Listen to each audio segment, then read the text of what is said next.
दुर्भाग्य से 19वीं शताब्दी के सही नियत होते हुए भी बहुत सारे ऐसे विद्वान अंग्रेजों की साजिश के शिकार हो गए। मैं उनका नाम लेकर के उन्हें अपमानित नहीं करना चाहता, लेकिन आप सभी जानते हैं उन नामों के बारे में कि मैं उनकी नीयत पर कोई सवाल नहीं उठा रहा हूं, लेकिन उन्होंने जो साधन अपनाया, उन्होंने जो इन विकृतियों का, सामाजिक विषमताओं का, विद्रूपताओं का समाधान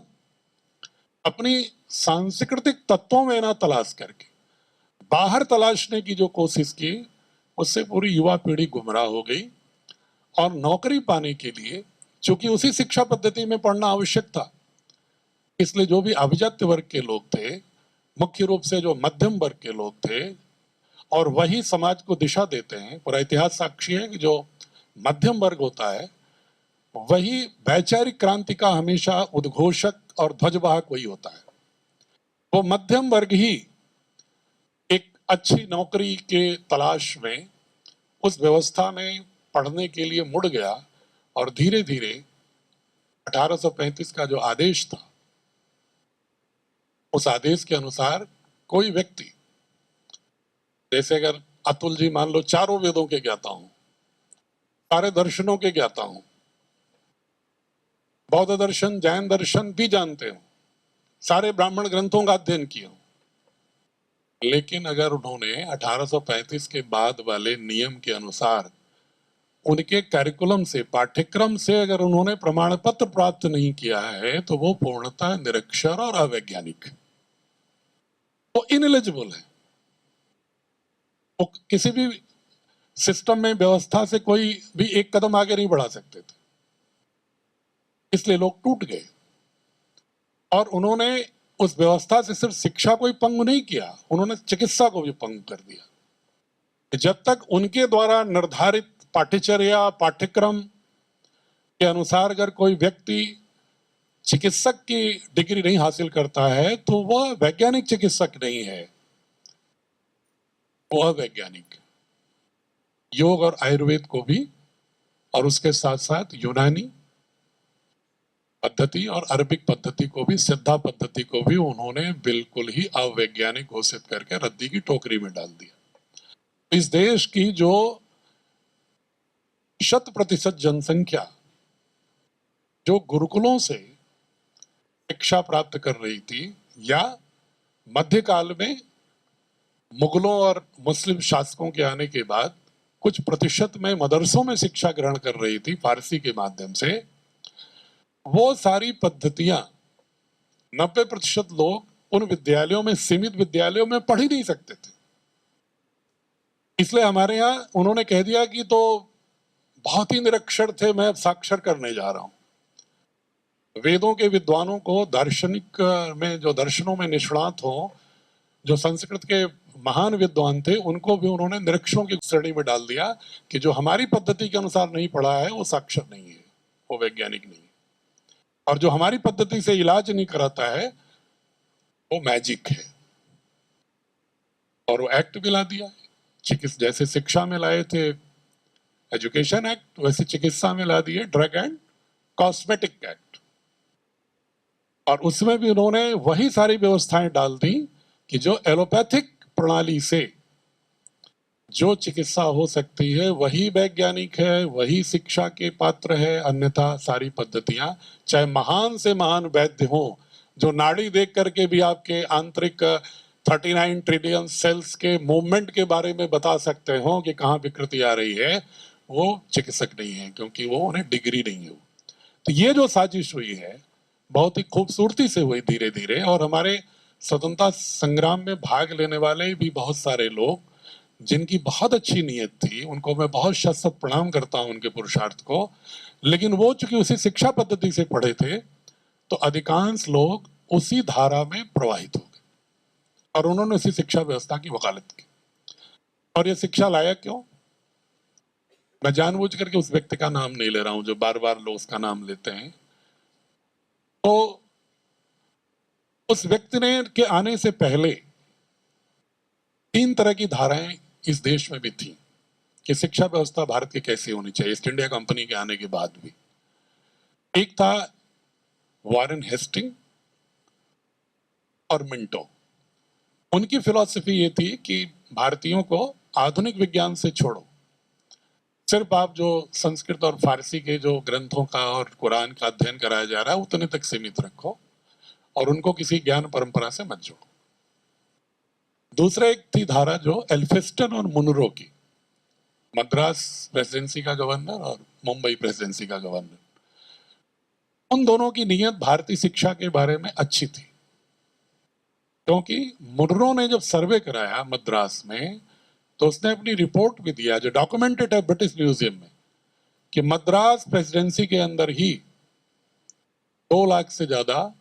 विद्यालय चल रहे थे संस्कृत के, गुरुकुलीय परंपरा से, ज्ञान परंपरा के।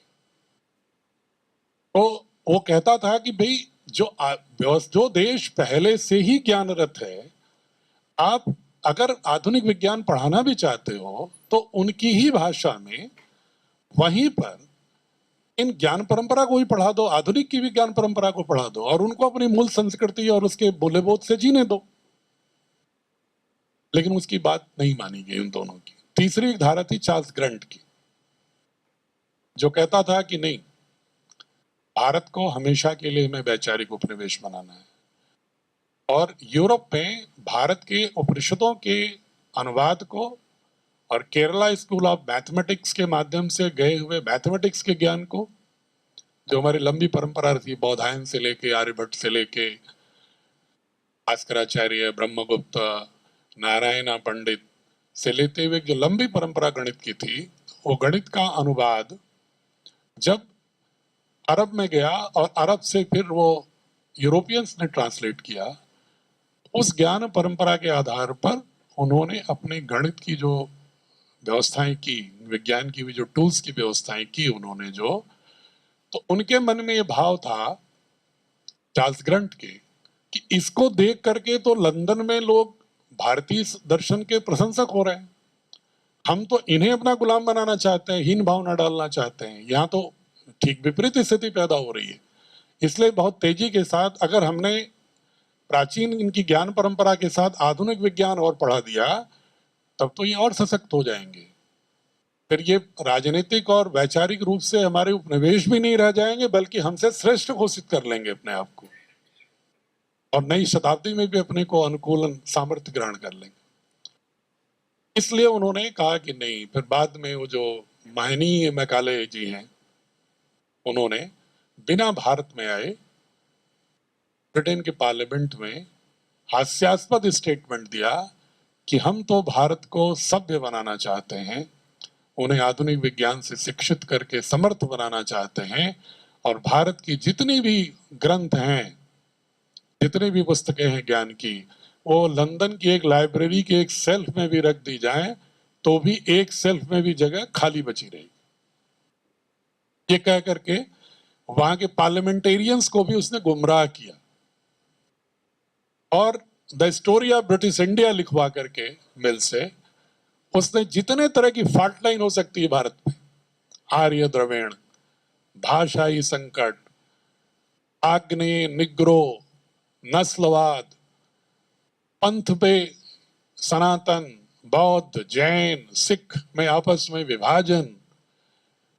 लिंगायत शैव में भी विभाजन, अलवार नयनार में भी विभाजन, इस तरह की अनेक बातें उठा उठा करके मनगढ़ंत ढंग से एक बहुत ही बड़े फलक पर ये घोषित करने का प्रयास किया कि भारत तो कभी सांस्कृतिक रूप से भी एक नहीं था और राजनीतिक रूप से तो कोई सवाल ही नहीं उठता एक होने का, इस तरह का भाव व्यक्त कर दिया। और अगर हम बाहर से आके राज कर रहे हैं तो हमारे में क्या दोष, हमारी क्या गलती। ये जो मैं एक छोटी सी भूमिका रखा आपसे, ये जो इसको समाप्त करने के लिए प्रयास बहुत हुए। यहां तक बताऊं कि महात्मा गांधी इस शिक्षा व्यवस्था की नीति के विचार के विषय में एक धर्मपाल जी ने एक पुस्तक लिखी है, द ब्यूटीफुल ट्री। अगर आप में से लोग पढ़े हों तो उसमें धर्मपाल जी भी गांधी के भी शिक्षा पद्धति क्या विचार था उसका जो लिखते हैं, वो यही लिखते हैं कि भारत की शिक्षा व्यवस्था में भारतीय ज्ञान परंपरा का समावेश होना चाहिए, उसके बिना बच्चे नहीं हो सकते समर्थ। लेकिन नहीं माना गया उसको भी। और किया गया प्रयास भी तो थोड़े थोड़े बहुत ही बुनियादी परिवर्तन नहीं किए गए, थोड़े थोड़े समावेश करके पैबंद लगाए गए। नई शिक्षा नीति आई अभी 2020 में, जिसके 2023 में एनसीएफ आ पाया सितंबर के अंत में,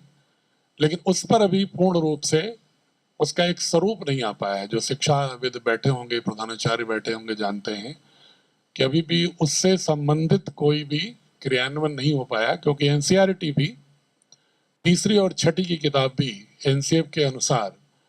बनाने का प्रयास तो की, लेकिन अभी पीडीएफ फॉर्म में ही शायद भेज पाई है, प्रकाशित नहीं कर पाई है किताब, क्योंकि एनसीएफ लेट आया, विलंब से आया। लेकिन एक पहल अच्छी है न्यू एजुकेशन पॉलिसी। कम से कम पहली बार सैद्धांतिक रूप से ये सरकार ने ये माना कि सांस्कृतिक जड़ों से जुड़ाव, आर्ट इंटीग्रेशन के साथ साथ इंडियन नॉलेज सिस्टम इंटीग्रेशन भी करिकुलम का, पेडागोजी का पार्ट होना चाहिए। ये एक नियम के रूप में स्वीकार किया गया। इससे पहले एक बार 99 में एफर्ट हुआ था, प्रयास हुआ था, लेकिन 2005 में उसको ठीक पुनः यथावत कर दिया गया, बदल दिया गया। उसी क्रम में चूंकि पूज्य स्वामी रामदेव जी भी 1.5-2 दशक से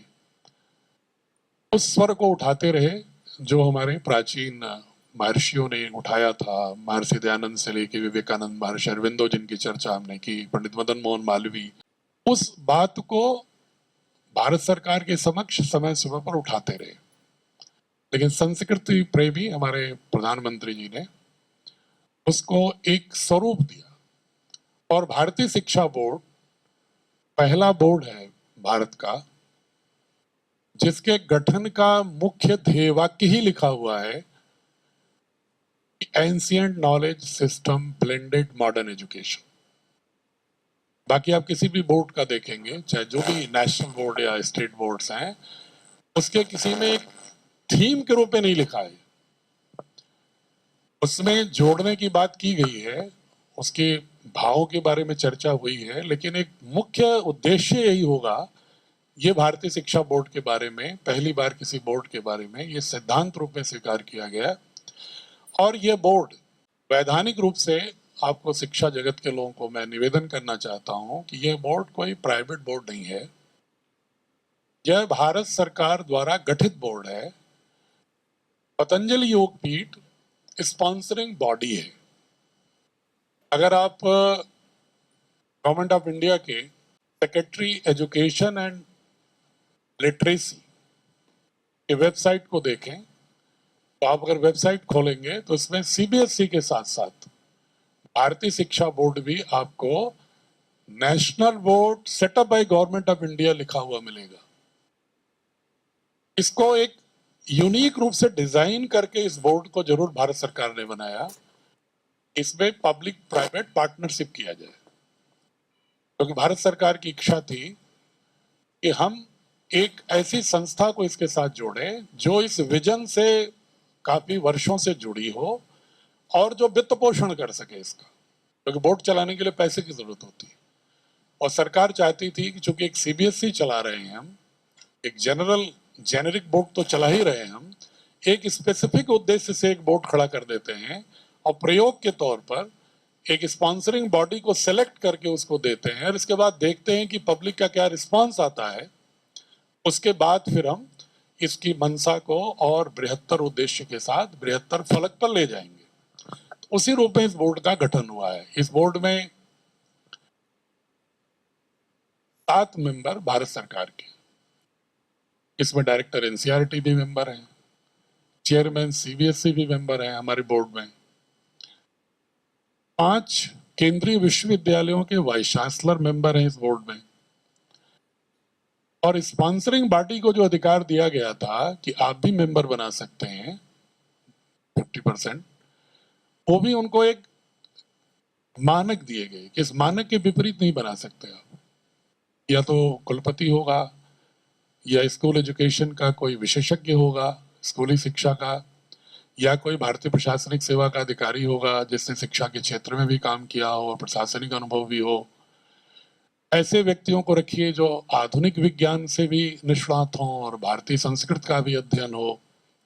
तो आपको प्रसन्नता होगी कि हमारे बोर्ड में बहुत सारे लोग ये कहते हैं कि ऐसा तो नहीं कि इस बोर्ड में सारा का सारा शास्त्र पढ़ाया जाएगा, आधुनिक विज्ञान से दूर तो नहीं रखा जाएगा। उनकी सूचना के लिए मैं बताना चाह रहा हूं कि हमारे बोर्ड में फिजिक्स के जो एक पुरोधा माने जाते हैं प्रोफेसर एस.सी. वर्मा, जिनके कॉन्सेप्ट ऑफ फिजिक्स शायद ही इसको बिना पढ़े कोई व्यक्ति आईआईटी में एंट्रेंस एग्जामिनेशन पास किया हो। आप खुद भी सर्वे कर सकते हैं। पद्मश्री है, इसीलिए भारत सरकार ने दिया है उनको अभी 2 साल पहले। हमारी विज्ञान की किताबों की संरचना में उनके विकास की अध्यक्षता प्रोफेसर एस.सी. वर्मा कर रहे हैं और उनके साथ IIT Mumbai, IIT Kharagpur, IIT Chennai, IIT Delhi, BHU IT के अनेक प्रोफेसर फिजिक्स, केमिस्ट्री, बायो के हैं और साथ ही स्कूल एजुकेशन के भी 50% जो अच्छे विद्यालयों के प्रवक्ता हैं, पीजीटीज हैं, टीजीटीज हैं, उनको इंटीग्रेट किया गया है उसमें, जो नवोन्मेष के लिए माने जाते हैं शिक्षा के क्षेत्र में। एक्टिविटी बेस्ड लर्निंग के लिए, एक्सपीरियंशियल लर्निंग के लिए, जो होलिस्टिक लर्निंग के लिए जिनकी एक्सपर्टीज मानी जाती है, या पेडागोजिकल अप्रोच में art and science of teaching में जिनकी विशेषज्ञता मानी जाती है, ऐसे लोग इसमें साथ हैं। और दूसरी ओर शास्त्र के ज्ञाता लोग भी हैं और भारत का शायद ही कोई ऐसा पंथ हो, क्योंकि धर्म तो एक व्यापक शब्द है इसलिए मैं धर्म नहीं कहता, पंथ कह रहा हूं, जो भी शायद ही कोई ऐसा हो जिसका कोई एक बहुत प्रामाणिक व्यक्ति बोर्ड का मेंबर ना हो। लिंगायत के प्रमुख भी मेंबर हैं कर्नाटका के, नाथ संप्रदाय के चुनचुनगिरी आश्रम के जो स्वयं आईआईटी के छात्र रहे हैं स्वामी निर्मलानंद नाथ जी भी मेंबर हैं। हमारे इस बोर्ड को जो वैष्णव संप्रदाय के रामानुजाचार्य के वेदांत दर्शन के जो सबसे बड़े व्यक्तित्व माने जाते हैं, जो चिन्नाजीयर स्वामी जी, जिनको पद्म विभूषण मिला है, शास्त्रों के बहुत ही महान ज्ञाता हैं, वो भी मेंबर हैं। पूज्य स्वामी गोविंद देव गुरु जी महाराज मेंबर हैं, मोरारी बापू जी मेंबर हैं, केरला की अम्मा के भी प्रतिनिधि सदस्य हैं, कर्नाटक के सुत्तूर स्वामी के भी प्रतिनिधि सदस्य हैं और सिख दर्शन के भी लोग हैं और हमने क्रिश्चियनिटी और इस्लाम के भी प्रतिनिधियों को भी रखा है, ताकि जब कोई भारत की सांस्कृतिक मूल्यबोध की चर्चा हो तो उसमें पूर्ण समावेशिता के साथ उनको भी स्पष्ट हो कि हाँ, भारत की दर्शन की यात्रा, सांस्कृतिक यात्रा कितनी महनीय है, उसमें किसी प्रकार के खंड खंड का बोध न हो, एक अखंड बोध हो। पूरे हमारे जो भी एक सांस्कृतिक चेतना, जो एक राष्ट्रीय चेतना जो निर्मित होती है, यह 21वीं सदी के लिए एक युवा को किस मानस के साथ भारत को खड़ा करने के लिए वैश्विक स्तर पर नेतृत्व प्रदान करने की दक्षता हो सकती है, उसका पूर्ण बोध देने के लिए हमने सबको एक साथ पुष्पगुच्छ के रूप में अपने बोर्ड में रखा है और 2500 के लगभग शिक्षक और 1500 के लगभग समर्थ प्रोफेसर्स हमारे विभिन्न विषयों के पुस्तकों के और पेडागोजिकल अप्रोच के लिए उसके सदस्य हैं, जिसमें विद्या भारती के भी कई विद्वानों से परामर्श लिया है,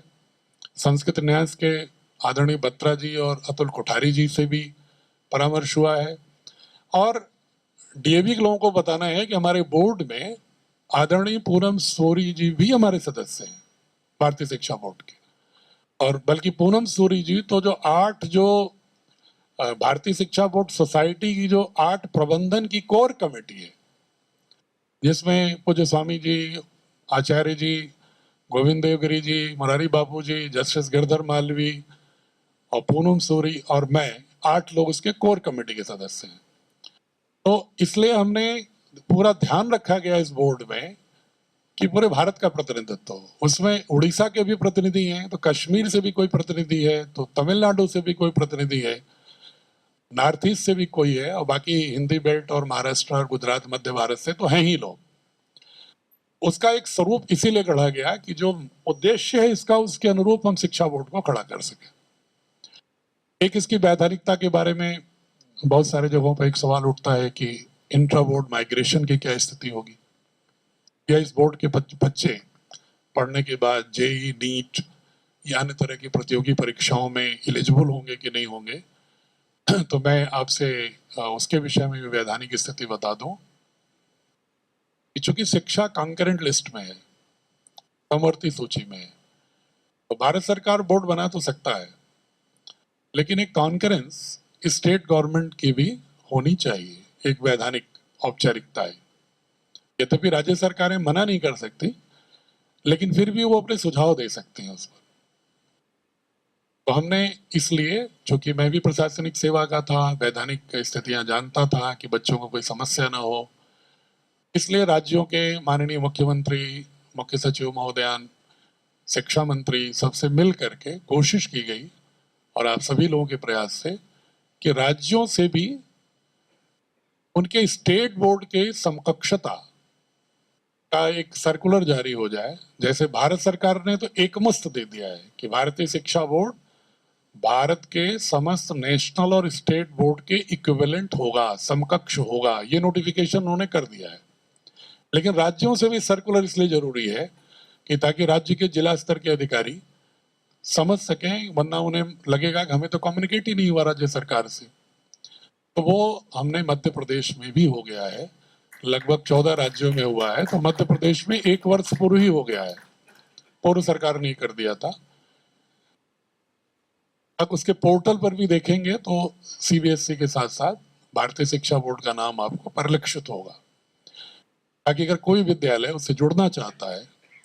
तो वह हमारी जो bsb.org.in जो वेबसाइट है, उस पर पूरे व्यवस्थाएं क्या हैं, जमीन, इंफ्रास्ट्रक्चर से लेकर के टीचर्स की क्वालिटी आदि के विषय में आपको मिलेगा। तो चूंकि हम भी भारत सरकार के बोर्ड हैं, तो जाहिर है कि गुणवत्ता के स्तर पर हमें भी उन मानकों को जो भारत सरकार द्वारा निर्धारित हैं, उससे हमें न्यून होने में, उसके भारत सरकार से जो हमें एक नोटिफिकेशंस मिले हैं उस पर सवाल खड़े हो जाएंगे। लेकिन फिर भी हमने जो कुछ उसमें सहूलतें हो सकती हैं, अगर आप पढ़ेंगे तो फिर भी हम सीबीएसई से जहां यथासंभव वैधानिक रूप से हम उसको रिलैक्स कर सकते थे, वहां पर रिलैक्सेशन हमने कर रखा है। उसमें किताबें अगर हमारी आप देखेंगे तो आपको भी हमारी, चूंकि जो एनईपी आई है, एनसीएफ आया है, हम 2 वर्ष पहले जो अपना करिकुलम सिलेबस दिए थे भारतीय शिक्षा बोर्ड के गठन के बाद, भारत सरकार ने कहा था कि हम आपको रजिस्टर करने से पहले, बोर्ड बनाने से पहले, आपको ऑल इंडिया इक्विवेलेंस देने से पहले आपका करिकुलम सिलेबस को हम चेक करेंगे, परीक्षण करेंगे। तो हमने करिकुलम सिलेबस उन्हें बना के दिया था 2.5 वर्ष पूर्व। उसका उन्होंने कमेटी बना करके परीक्षण किया था, यही देखने के लिए कि इसमें भारतीय ज्ञान परंपरा के साथ साथ आधुनिक शिक्षा का जो समावेश का दृष्टिकोण है, आ रहा है कि नहीं आ रहा है। उन्होंने NCERT, CBSE, government of India के कई अफसरों की कमेटी बनाई। परीक्षण के बाद उन्होंने पाया कि हम वर्तमान कॉम्पिटेंसी बेस्ड लर्निंग के भी अनुरूप हैं और एंशिएंट विजडम को इंटीग्रेट करने की दिशा में कदम बढ़ा रहे हैं, क्योंकि ये काम बड़ा दुरूह है। Integration of ancient wisdom with modern science and technology, ये थोड़ा कठिन काम है। इसमें मैंने जो विद्वानों से विमर्श करता हूं, आप लोगों ने भी देखा होगा, तो बहुत सारे लोग इमोशनल नैरेटिव तो देते हैं, लेकिन प्रामाणिक ग्रंथों का अध्ययन करके उसको प्रामाणिक रूप से आधुनिक ज्ञान के साथ उसको एक अलाइन करके, या उसके सिमिलैरिटीज और डिसिमिलैरिटीज के साथ, समानता के साथ व्याख्या करके देने के लिए, और बच्चों की भाषा में कक्षा के अनुरूप देना एक बहुत बड़ा एक चैलेंज था। लेकिन अगर आप हमारी किताबें देखेंगे, नर्सरी से लेकर के 6ठी तक की किताब हम लोग तैयार कर लिए थे, क्योंकि हमारा जो करिकुलम सिलेबस था, जो एनसीएफ आया है, वो 2 साल पूर्व ही हमने लगभग उसी तरह का उनको पेश किया था गवर्नमेंट ऑफ इंडिया को, क्योंकि जो एनईपी का जो मोटिव था,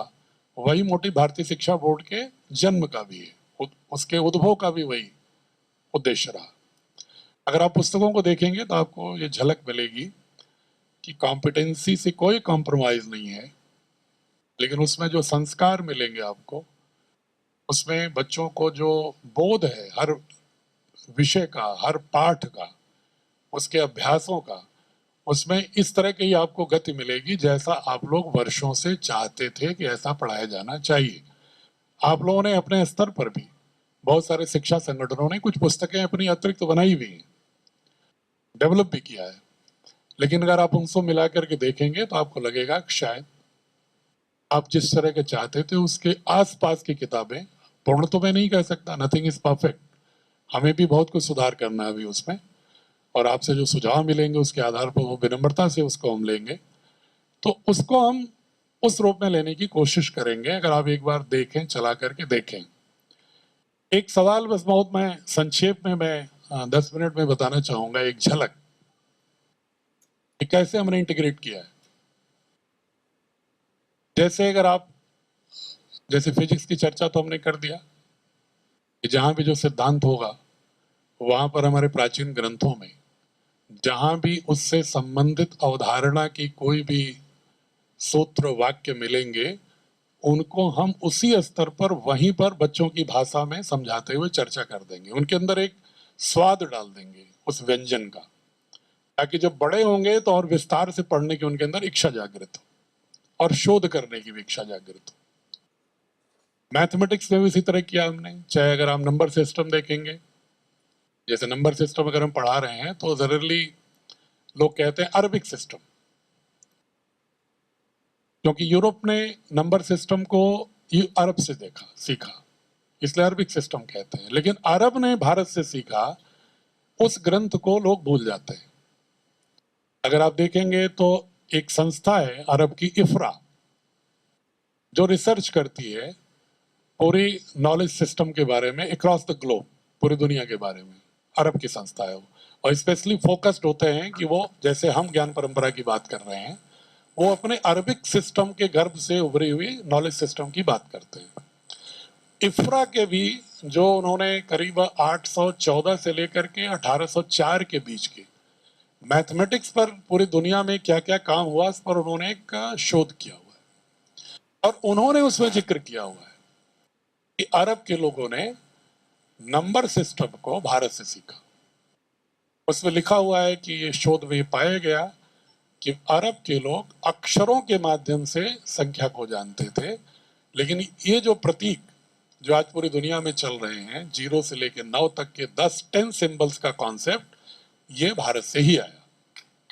इसी तरह से लाप्लास, जो 19वीं शताब्दी का बहुत बड़ा फिजिसिस्ट रहा है, वो खुद मानता है कि पूरा का नंबर सिस्टम हिंदुस्तान की देन है। अलबर्नी, जिसको एक इतिहासकार मानते हैं हम लोग, 11वीं शताब्दी का, जो सबसे पहले जब इस्लामिक एक्सपेंशन का दौर यहाँ शुरू हुआ था भारत में, इसलिए अलबर्नी था यहाँ पर ट्रेवलर, उसमें भी लिखा यही बात कि हम ऋणी हैं अरब के लोग कि भारत से हमने नंबर सिस्टम को सीखा। इसी तरह से कैलकुलस, ज्यामिति, अभी अगर जितने भी यहाँ पर लोग हैं पढ़े हुए, जनरली लोग ये कहते हैं कि अब तो धीरे धीरे नाम थोड़ा जानने भी लगे लोग, कि भाई ये बताओ कि ज्यामिति का फादर ऑफ ज्योमेट्री कौन है, तो लोग कहेंगे पाइथागोरस। सामान्य उत्तर यही है, किताबों में भी यही है अभी। लेकिन बौधायन की शुल्ब सूत्र को नहीं पढ़ा। बौधायन, आपस्तंभ, कात्यायन, मानव, 4 शुल्ब सूत्र हैं जो 70 प्रकार के वेदिकाओं की ज्यामितीय संरचना की बात करते हैं। 70 ज्योमेट्रिकल शेप्स, वो भी कॉम्प्लेक्स शेप्स, और उसकी मेथोडोलॉजी पूरी लिखी हुई है कि कैसे बनाए जाते थे। लेकिन हम उन ज्यामिति की चर्चा भी नहीं करते हैं, 1-2 पंक्ति भी नहीं करते हैं।